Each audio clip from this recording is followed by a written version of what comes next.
not they daughter Blu Cantrell. It's time to talk. Jay-Z worked very hard to erase you and me, just like he did L,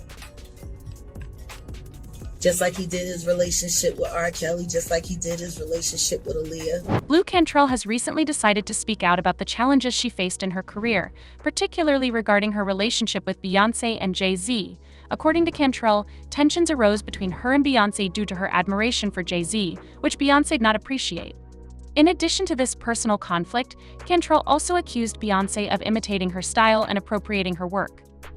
This accusation is not unique, as Beyoncé has faced criticism in the past for allegedly borrowing from other artists, particularly black female artists. Cantrell even issued a warning to Beyoncé, asserting her refusal to be mistreated. However, shortly after this confrontation, Beyoncé reportedly used her influence to hinder Cantrell's career progression. The situation escalated to the point where Cantrell felt compelled to flee to London in fear for her safety and to seek a fresh start. There were even instances where Cantrell was observed wandering the streets alone, expressing concerns for her well-being, believing someone was targeting her. Before delving into the intricate details of this narrative, let's provide some background on how we arrived at this juncture. At the tender age of 17, Blu embarked on a journey to New York, where she set her sights on a career in music. Fate smiled upon her when she caught the attention of an A&R executive, leading her to secure roles as a backing vocalist for notable artists like Puff Daddy, Truth Hurts, and Faith Evans. Her trajectory continued as she became part of the girl group 8th Avenue, under the mentorship of the esteemed singer Teddy Riley. Despite recording numerous tracks and featuring on Blackstreet's 1999 album, finally the group's efforts were shelved following Riley's departure. Fortunately, Blu had cultivated relationships within the industry, including a friendship with Usher, which proved pivotal. Usher facilitated an introduction to Tricky Stewart, head of Red Zone Entertainment, initially considering Blu for his girl group, 321. However, after a promising recording session, Stewart opted to support Blu in launching her solo career. Subsequently, Blu relocated to Atlanta, residing with Stewart and his partner, where she was introduced to L.A. Reid, head of Arista Records. Impressed by her vocal prowess, Reid extended a record deal, marking the beginning of Blu's ascent in the music realm. With 5 record labels vying for her signature, Blu ultimately chose to align with L.A. Reid, a decision she would later rue. Her debut single, Hit 'Em Up Style, soared to number 2 on the Billboard Top 100, earning her 2 Grammy nominations and an American Music Award nomination. The release of her debut album, So Blu, further solidified her standing, achieving platinum certification. At the peak of her success, Blu appeared poised to conquer the pop music scene. In 2003, Blu unveiled her sophomore album, Bittersweet, featuring hits like Breathe with Sean Paul and garnering another Grammy nomination. However, her reign was short-lived as Beyoncé merged with her solo debut Dangerously in Love, overshadowing Blu's presence. The ensuing comparisons placed Blu under intense scrutiny, intensifying the pressure. Yet, it wasn't merely the competitive musical landscape that strained their relationship. Beyoncé's apprehension stemmed from Blu's perceived romantic interest in Jay-Z, her husband. Initially refuting such claims, Blu's ambiguous response during an interview with Wendy Williams fueled speculation, leaving the matter unresolved. Wendy continued to probe, expressing her belief that Blu's connection with Jay was destined to falter. She asserted that Jay tended to favor women who were impressionable and susceptible to his influence, suggesting that he sought to shape them according to his desires. However, this marked only the initial stage of tension between the two, as Blu later accused Beyoncé of appropriating the music video concept for her 2003 hit collaboration with Jay-Z, Bonnie and Clyde. Blu asserted that the visual aesthetics bore striking similarities to her own video for Roundup released prior. But this wasn't the sole instance of Blu calling out Beyoncé for imitation. Recall earlier that year when Blu dropped Breathe, a chart-topping collaboration with Sean Paul?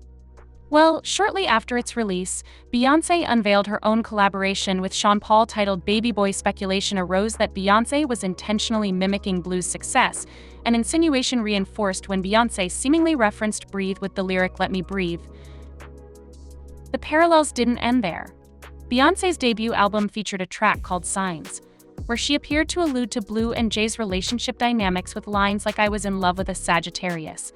I wish he was a Virgo, the same sign as me, and know how to show me love, 'cause I've been hurt by a Pisces." Notably, Jay-Z is a Sagittarius, while Blu is a Pisces. In an interview with The Guardian, Blu openly criticized Beyoncé for what she perceived as shade-throwing and clout-chasing. While Blu emphasized her reluctance to engage in conflict, she made it clear that she wouldn't hesitate to respond if provoked, cautioning Beyoncé about the consequences of her actions. However, these warnings seemed to provoke Beyoncé and her team, leading to a rapid decline in Blu's career. Her record label opted against renewing her contract or allocating any budget for her projects, effectively halting her musical output. Additionally, Blu discovered the unfavorable terms of her contract, which disproportionately benefited the label. Admitting her naivety regarding the music business, Blu revealed that her legal representation had been provided by the label, resulting in an agreement skewed in their favor. Subsequently, Blu retreated from the industry, disappearing from the spotlight. Meanwhile, Beyoncé ascended to global superstardom. Many, including Jaguar Wright, believed that Jay-Z and Beyoncé played a significant role in Blu's downfall, viewing her as a threat to their dominance. Drawing parallels to the fate of Eric Sermon, who faced a similar predicament during the release of Jay-Z's album The Blueprint, Jaguar Wright suggested foul play in both instances, despite official reports attributing Sermon's actions to self-harm. Now, regarding Blu's return, she resurfaced around 2012, revealing that she exited the industry due to deliberate sabotage and overwhelming pressures. "I needed to take time off. I spent a lot of time overseas, living in London, seeking a break to focus on myself," she disclosed. Being an artist is a non-stop commitment, demanding sleepless nights and relentless effort. However, she was forced back into seclusion for good when someone targeted her for termination. TMZ reported a distressing incident where Blu was discovered wandering the streets, alleging an attempt on her life. Witnesses recounted her frantic outburst about toxic gas, prompting a police intervention in a Santa Monica neighborhood around 2 a.m. on Wednesday. It's truly disheartening to witness Blu's unjust treatment. Initially exploited by her label, she then faced alleged manipulation and suppression from Beyoncé and Jay-Z. The eerie coincidence of them naming their daughter Blu after such circumstances adds another layer to this troubling saga. People have expressed their opinions on the matter. One individual pointed out Beyoncé's perceived insecurities and tendency to confront anyone associated with Jay-Z, attributing her behavior to emotional manipulation. Another noted the significance of naming their daughter Blu, interpreting it as a deliberate message to Blu Cantrell.